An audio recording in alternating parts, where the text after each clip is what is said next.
guys, and welcome back to the podcast. My name is Robbie Cassidy, and on this week's episode of the podcast, we're going to talk about routines and morning routines specifically.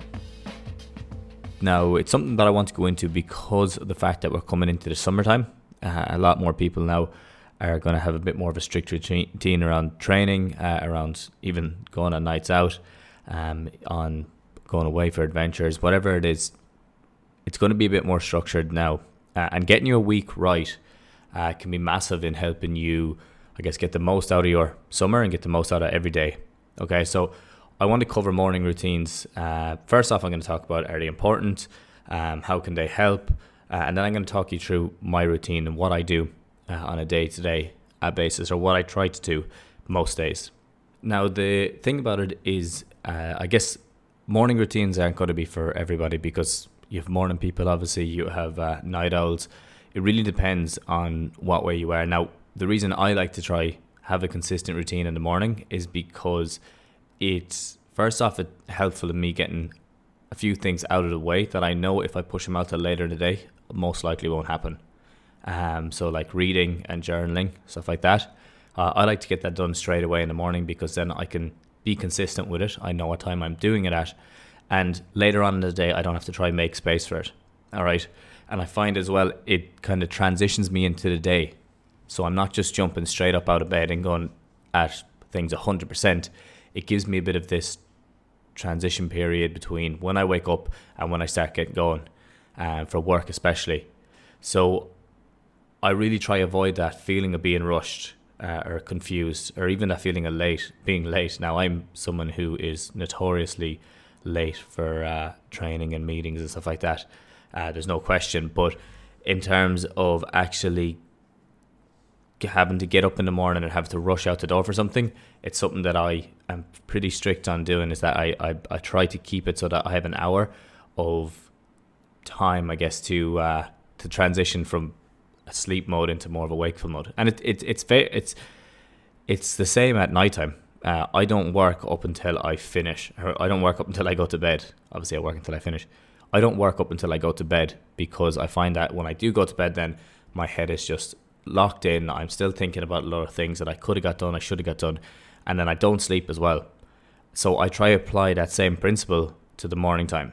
Okay, and I think you can take the same principle and apply it throughout your day if you'd like, in terms of having your times that you're high energy and that you're getting work done, and then having the times that you're kind of recess and you pull back and you relax a small bit. I think that's really, really important, and I think it's a principle that we can all follow.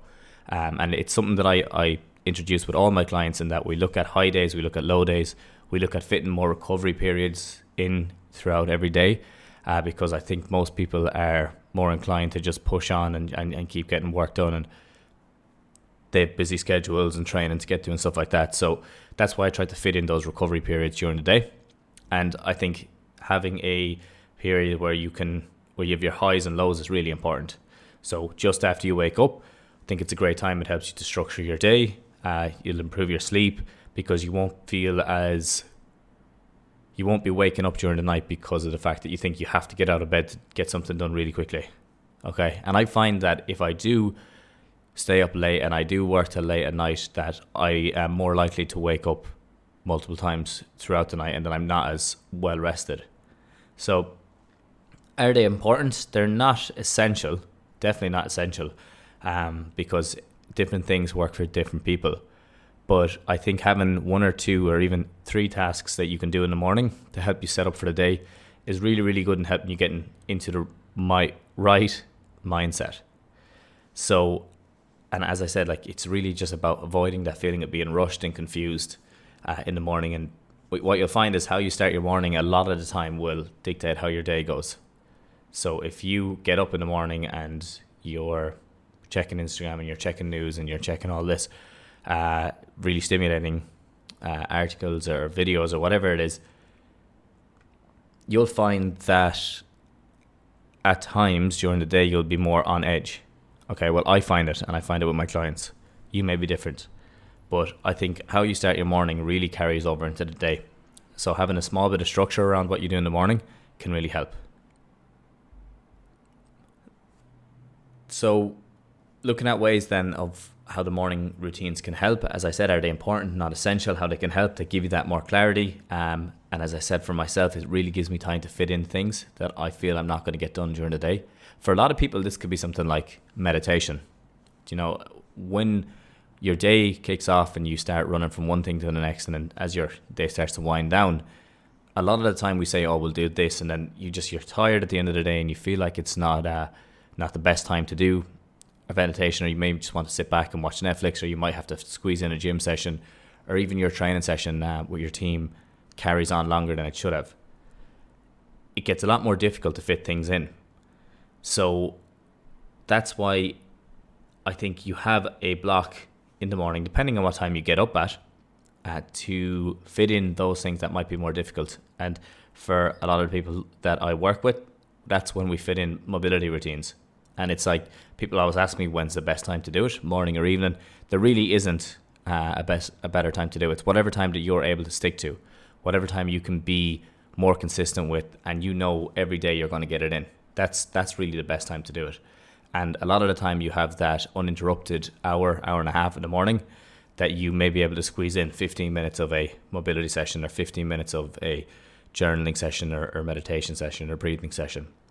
And I think for me, especially when I get these things done early in the morning, it feels like I've accomplished something early in the day, and I can carry that over on into my day then, that I've already ticked a couple of boxes.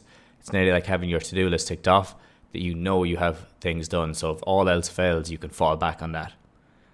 And I think that's an important thing to reflect on, or to know, is that if you can get things done early in the morning, it really does set up your day. You don't feel as under pressure. You're not as stressed to get things done. You don't feel like you're wasting time as much, because you've already accomplished a good part of your day that's going to set you up for the rest of the week or the rest of the month. Okay. And when you have that done, for me anyway, the journaling and the reading, that transition period helps. I guess it kind of clears my mind and helps to remove any confusion about things that I need to get done. So what I'll do is I'll talk through my routine. I'll talk through my my optimal routine when I take all of them off, what it looks like, as opposed to what my routine looks like most of the time. Okay, because some days, as we all know, you're not going to get everything in. You wake up later, you may have went to bed late at night, you're not in the mood, you have training, you have to get something done, you might have to jump on a call, whatever it is. So that's why I'm going to talk through the ones that I always tick off, and then after that, then it's things that I like to squeeze in when I have time. So when I wake up, I usually get up, and now it really depends on what I'm doing. And I found my sleep schedule for the last couple of weeks has been up and down a small bit, just with different things going on and having to get different things fixed and that. So if I get up at, let's say, 6:45, I will, first thing I'll do, hop out of bed, and I'll turn around and I'll make my bed.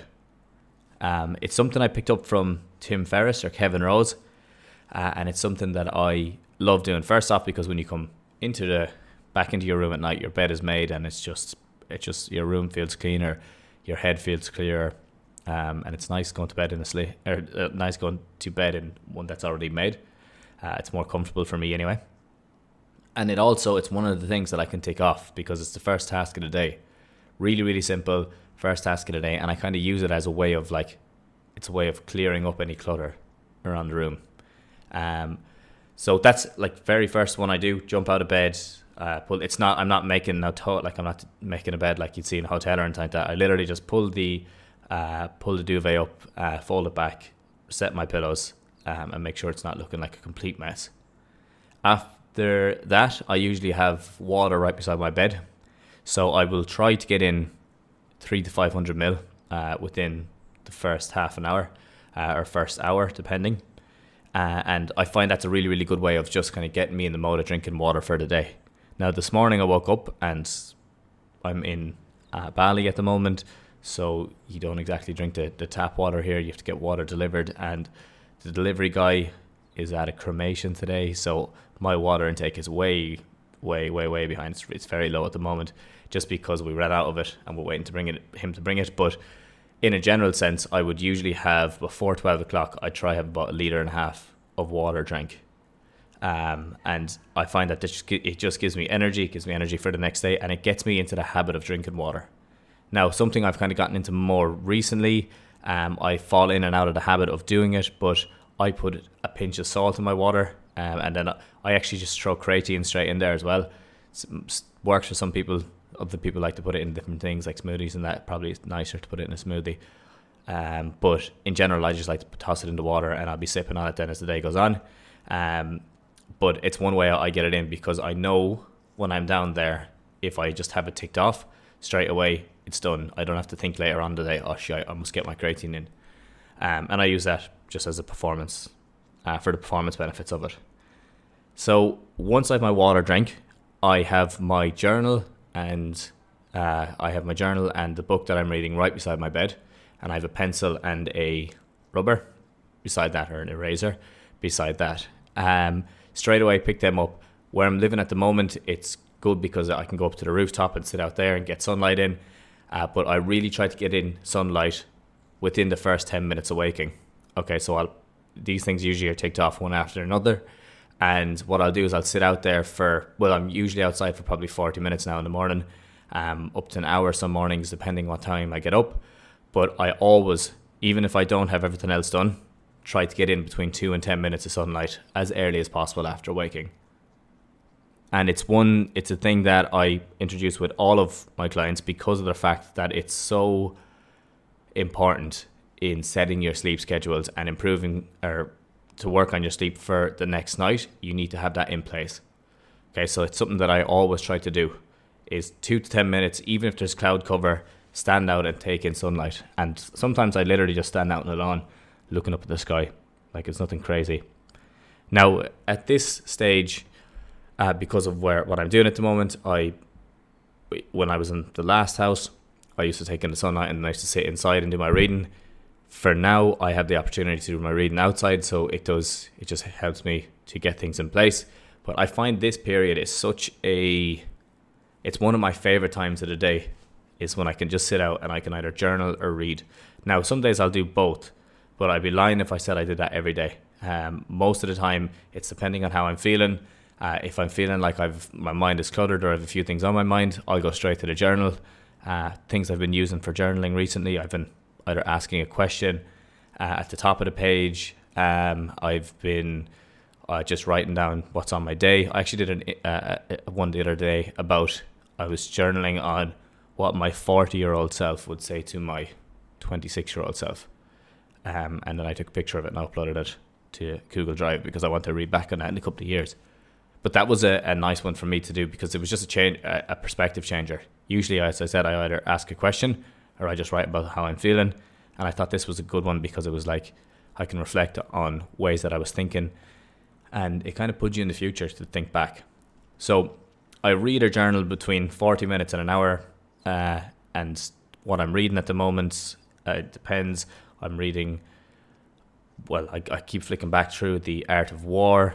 I read The Alchemist recently, which is very, very good. I'm on to my next 5 moves, or Your Next 5 Moves it's called. It's a strategy book, but it really depends on the mood that I'm in. Something I picked up from a guy, he's Alex Hormozy. He's an interesting character. He's like a business investor, but he basically talks about having different seasons. And I find that's true with me as well, is that I will go through seasons of that I just read all health-based topics. Then I'll go through mindset ones, and I'll go through it might be psychology, it could be like physio-based ones, it could be injury rehab ones, it could be mobility ones, and it could be sleep, whatever it is. And then I'll come back around, and I love to read into like strategy books, business books, even like what some people would call, I guess, self-help type books, where you're looking at structuring your day and looking at structuring habits and that. So it changes really depending on what season I'm in at the moment. Right now I'm in a season of, I think, more health-based books, but I also want to start reading a small bit more fiction because it's probably a bit too non-fiction focused for the last couple of years. So I want to try delve into that a small bit more. And The Alchemist, if anyone's looking for one, I was recommended to me by 3 or 4 different people in the space of 2 weeks. So I thought that was a good enough sign to jump on board with that. and I loved it. So if anyone has a chance, I would definitely say to pick up that book and read it. After my reading or journaling, what I'll usually do is I will go downstairs and I'll start to eat breakfast. So it's simple enough: porridge at the minute, either honey, jam, peanut butter, whatever I put in it with it. But I usually like to have a podcast on at the same time. Now, this is something that I need to really think about. Is it the most beneficial thing to do, or should I actually give that time so I can just clear my head after reading? But at the moment, I have been listening to podcasts. I'm very strict about avoiding my phone until 9 a.m. I never look at my phone. I never look at, like, say, Instagram, TikTok, YouTube, anything like that before 9 a.m. unless I have a podcast on. And it's something that I try to be as disciplined as possible about. And the reason being is there's two things for it. First off, I don't want to clutter my mind early in the morning. But the other reason is, and I recommend it for a lot of people as well, a lot of clients, is to try stay away as much as possible unless you're getting your mobility sessions in. The other reason is that I can celebrate that win every day at 9 o'clock. So once 9 o'clock rolls around, I know that, oh yes, that's a good win to start out the day. I haven't checked Instagram, I haven't checked TikTok, I haven't checked anything like that, WhatsApp, because I try not to. I feel that, like, most things can wait until 9 a.m, especially because I'm 8 hours ahead here. And a lot of my clientele will be in Ireland. I know some of them are in Canada and San Francisco and that as well. But in general, most people around are in Europe, and most of them won't be awake anyway if I go replying to them. So wait until 9 o'clock is a huge thing for me. Then I set out my tasks for the day before I check Instagram, and I try to fit in creative work within the first 2 hours. Okay, so my tasks for the day can be simple things. I usually try to do 2 to 3 things. I can get caught by putting down 5 or 6. I know when I put down 5 or 6, I'm more likely to do the easier tasks and tick them off and be like, oh, it was a good day today. But I've tried to minimize that now and just do 3 tasks where I get whatever done, because if I do that, then I'm moving forward in what I have to get done, or I get the most important things done, because I found writing 5 or 6 tasks down, it's very easy to fall back on the easiest tasks, but the ones that don't make that much of a difference. And as I said, after that, I just set out my creative work for 2 hours. So that could be like writing posts, it could be planning podcasts, it could be planning anything.